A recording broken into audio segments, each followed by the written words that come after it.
Alright guys, hopefully I just put my channel trailer up.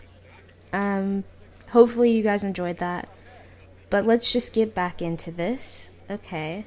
The pair leads me through a series of unfamiliar doors, and we emerge on the side of the building opposite of the festival grounds. Insulated by the heavy stone of the building, the noise from the crowd has faded to a murmur. Strange. I thought that most people would be beginning to leave by now. They're probably here to view the fireworks. Fireworks? Yes, apparently the school puts on quite a show. A lot of people come from town just to watch them. Lily's decision to leave the school grounds seems to make sense now. Hanako would have probably had a hard time with the whole town descending onto the school, or ascending, as the case may be. For the second time since arriving at Yamaku, I find myself walking down this road with Lily. Only now that I can barely hear the incessant noise of the festival, do I realize how loud it was. I can hear my ears ringing slightly in the still evening air as I recover from the day's assault on them. Hanako clings to Lily, but still manages to guide her along the road. That, and avoiding the occasional gaze from curious pedestrians, appears to completely sap her constitution.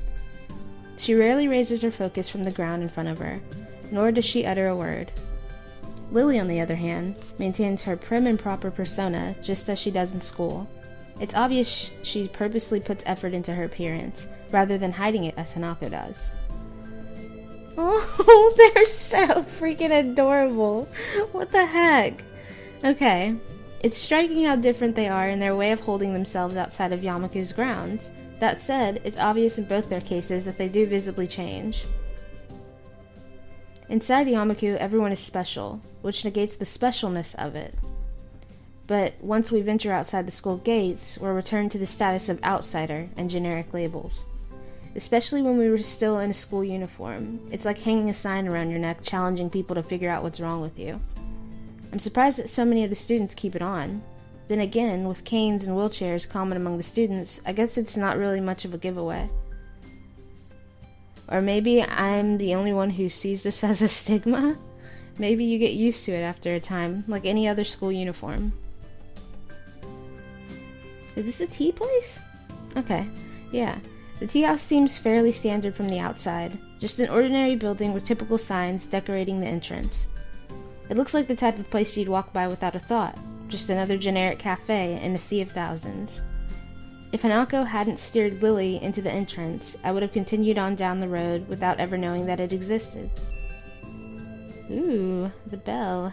Inside the tea house, it takes on a more traditional feel. Everything seems to have been made from the same lump of timber, from the counter and benches to the high-backed booths around the walls. But the most striking feature of the room is the lack of life. I think I can faintly hear something bubbling away in the background, but otherwise the room is silent. Without any direction, we simply wait near the entrance, politely obeying the "please wait to be seated" sign. Is this a place... Oh, okay. Is this place closed or something? Oh my god. Wait, this is the librarian, right? I'm pretty sure it is. Yuko? The sound of a chair falling over echoes throughout the empty room, and a head shoots up from inside a booth. I wasn't asleep. Yeah, it is Yuko. And welcome to the Shanghai. Yuko, dressed in a pastel apron and clutching a menu, rushes to greet us. Her misaligned glasses and ruffled hair cast suspicion on her previous statement. But whether she was asleep or not isn't the first question that leaps to my mind. You work here now? What happened to the library? What? Lily? Is this Sao? Welcome to the Shanghai. Are you not going to answer? Yuko, still waking up, jerks into a violent bow, dislodging her glasses in the process. Ooh, my glasses. What the heck? Who spells like that? Who spells the word like that? Okay. As I pick up her spectacles off the floor, Lily offers an explanation. Yuko works here part-time as well as at the library. It's one of the reasons we like to come here. Yuko takes her glasses from my hands, shakily putting them back on. Yes, that's right. Thanks. Shall I show you to your table? There's no one else here, so you can choose your table and order whatever you like, but there may be a delay as I will have to make it myself. It's alright, Yuko. Just a pot of black tea and a plate of sandwiches will be fine. Right, I'll get on to that. Yuko hurries off to the back of the cafe, leaving us still standing at the entrance. She pushes the swinging half doors open before realizing that she hasn't seated us. I'm sorry, please sit wherever you'd like. I'll be right back. Following her advice, I lead Lily to the nearest booth as Hanako follows. As I begin to sit next to Lily, I realize how appropriate this place is for Hanako. The high-backed booths totally separate you from the rest of the room, and it doesn't look like it gets all that many customers. All of the furnishings, from the cushions on the benches to the condiment holders, look dated, but aren't overly worn. I wonder if Lily deliberately selects places like this to take Hanako. She seems like the type that would go to the lengths to cater to Hanako's unique predicament. Aww. So Hisao, I didn't know you played chess. Well, not very well, but I do know how to play. I suppose the obvious question would now be, who won? Lily's innocent smile makes me hesitate. I don't really want to look like I'm lording my victory over Hanako. Hisao did. Yes, but not by much. Dang, saying that out loud makes me feel like I've done something terrible. Well done, Hisao. You've accomplished something I've only ever failed at. Thanks. I haven't played in ages, so it felt good to play again. Yes, it did. Hanako fidgets with her hair a little and looks away as she replies, but a small smile emerges. It's a little more extreme of a reaction than I expected, but still kinda cute in that Hanako way. It throws me off guard, and only Yuko's cataclysmic re-entry shocks me back into conversation.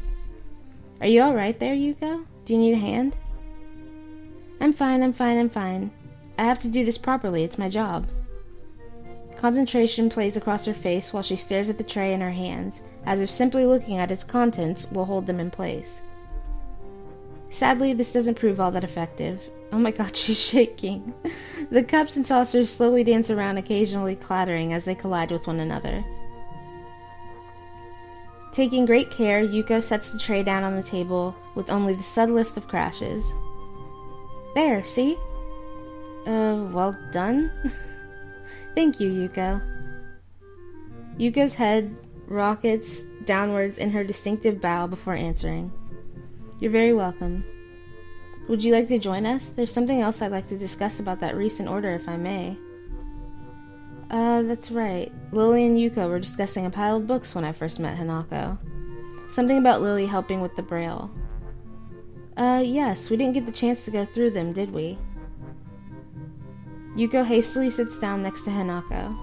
Apparently her dedication to this job only goes as far as her concentration.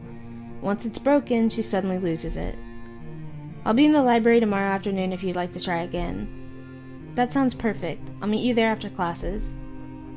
Lily? Oh dear, that's right. Tomorrow's Monday. How could I have forgotten?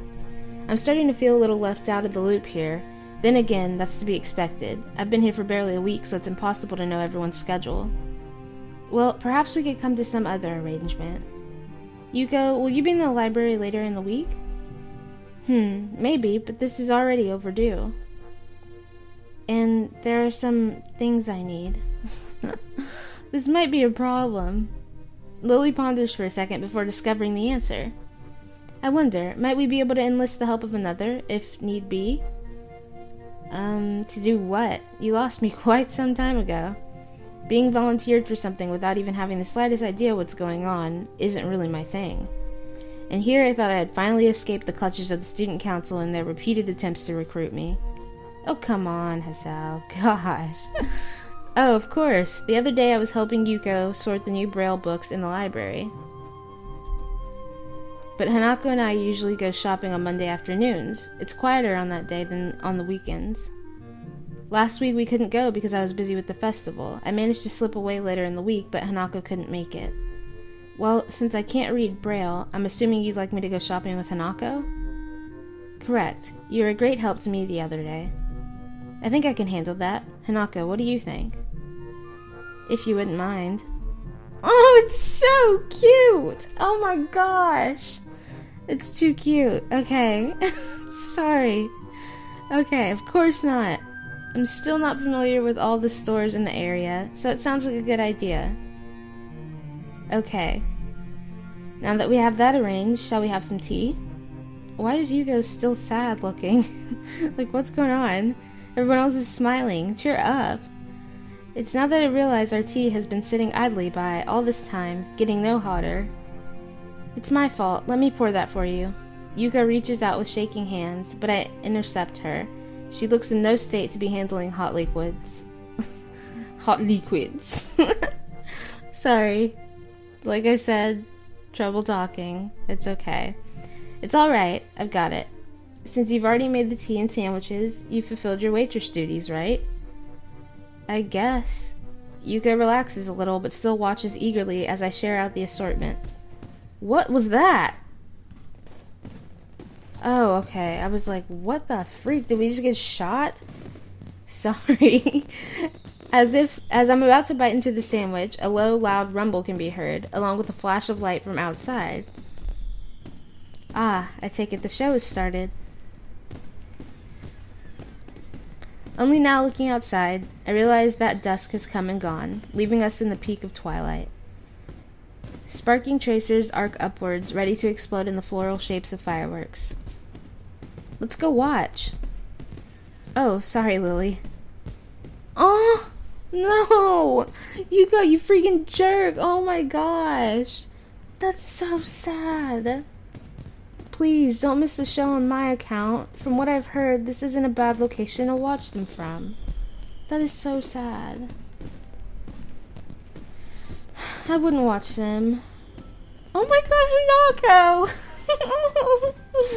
Sorry. With the exception of Lily, we rushed to the window of the small tea house to watch the show. The strobe of colored lights plays across Hanako and Yuko's smiling faces, and for a second, I forget to look out the window. In this totally new world, there are few things that don't change. I think that's why the school makes such a fuss over this festival. It's a chance to show the similarities between everyone. The show is over all too quickly. Fireworks are expensive, even for the most well-funded schools. Before we return to our tea and sandwiches, Hanako turns to me. Thanks for today. Oh my gosh. And tomorrow. That's okay. I don't think I could have faced those crowds either. On days like this, it's more relaxing to spend some time away from everyone, don't you think? Yeah. Anyway, we've been delaying this tea for far too long now. Let's get back. Sure. Oh my gosh. This game better not make me cry. I can't handle it. Okay. We returned to the booth and our light meal. That sounded impressive. Bigger than last year's, at least. Yeah, it was great. I've never seen them put on such a show. It gets better every year. I'm afraid, however, that during that time, the tea has gone cold. Oh no, let me make some more. This is my fault. Calm down, Yuko. It's nobody's fault. I take a sip from my cup just to prove the point. The tea isn't too bad cool anyway. It's like an iced tea. Really? Yes, really. If you add a bit of sugar, it's kinda nice. Are you sure? I'm positive. Now, why don't you sit down and we'll finish this together? Okay. Yuka doesn't seem convinced, but sits down regardless. She carefully measures out about 5 teaspoons of sugar and adds them to her tea. I said a bit of sugar. I know, but I like my tea sweet anyway.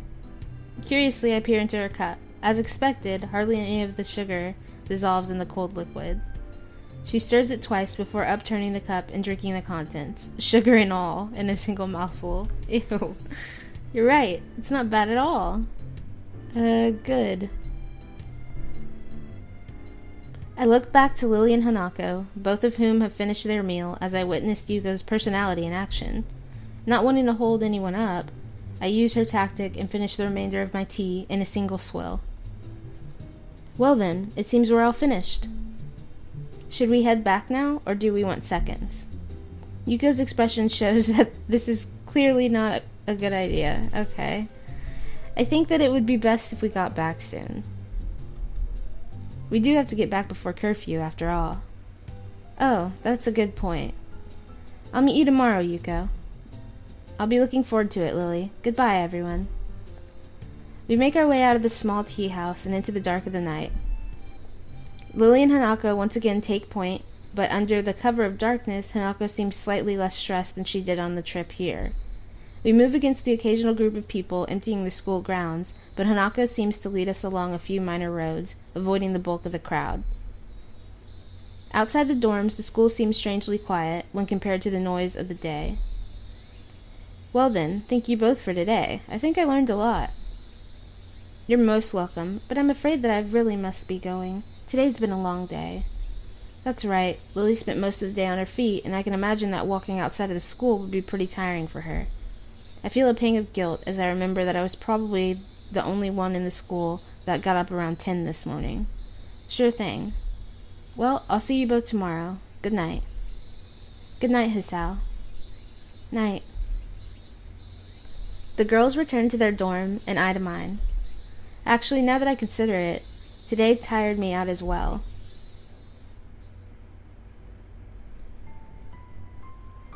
Ooh, what is this?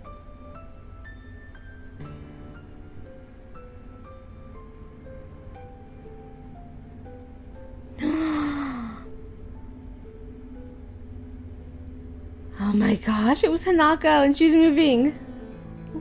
What the freak is this? This is so cute.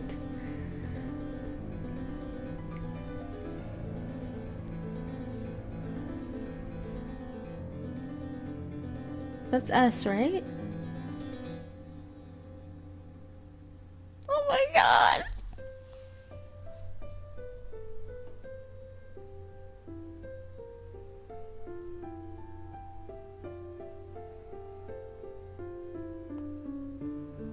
The beanbag. Oh my god, I'm dying.